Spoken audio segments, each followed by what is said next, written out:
எல்லாருக்கும் வணக்கம். மார்கழியில் மக்கள் இசை அந்த தலைப்பே ஒரு பொலிட்டிக்கல் ஸ்டேட்மெண்ட், ஒரு கல்ச்சுரல் நரேட்டிவ் செட் பண்ணுறது. ஒரு இந்த இந்த நிகழ்வு வந்து ஒரு ஆல்டர்னேட்டிவ் கல்ச்சுரல் நரேட்டிவ் செட் பண்ணியிருக்கு. 6 வருஷமாக நடந்திருக்கு.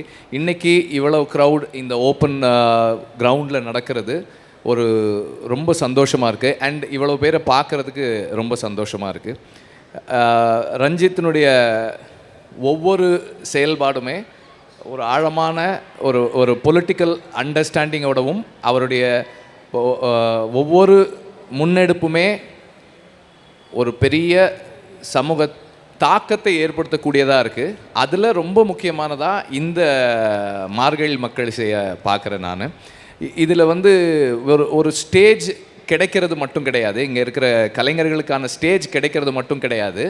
இது என்ன மாதிரியான கலைக்கு ஸ்டேஜை ஏற்படுத்தி கொடுக்குது, என்ன மாதிரியான ஸ்டேட்மெண்ட்டை க்ரியேட் பண்ணுறதுன்றது தான் ரொம்ப முக்கியம்.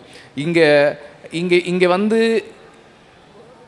பெர்ஃபார்ம் பண்ணுற ஆர்டிஸ்ட்க்கு வந்து அவங்களுடைய இலக்கு சினிமாவோ அல்லது இது மாதிரியான விஷயங்களோ இல்லை. அவங்களுடைய இலக்கு மாற்றம், சமூக மாற்றம். அந்த சமூக மாற்றத்துக்காக அவங்க போராடிக்கிட்டு இருக்காங்க. அவங்களோட நாம் நின்று அவங்களுடைய இப்போ இங்கே உட்கார்ந்து கேட்ட அந்த சில பாடல்கள் அவ்வளவு வீரியமான, அவ்வளவு சமூக மாற்றங்களை நோக்கிய பாடல்களாக இருந்தது. இதுபோல் செயல்படுறவங்களோட நாம் தோளோடு தோள் நிற்கிறோம் அப்படின்றது இந்த மாதிரி நிகழ்வில் வந்து கலந்துக்கிறதும், இதுபோல் பல நிகழ்வுகளை ஒருங்கிணைச்சிக்கிட்டு இருக்கிற நீலம் பண்பாட்டு மையம் ரஞ்சித்தோடும் கூட நிற்கிறது வந்து ரொம்ப சந்தோஷமாக இருக்குது. அண்டு இது தொடர்ந்து இன்னும் மேலும் மேலும் பெருசாக வளரணும். அண்டு மாற்றம் விரைவில் வரணும். நன்றி. நன்றி சார். Thank you so much.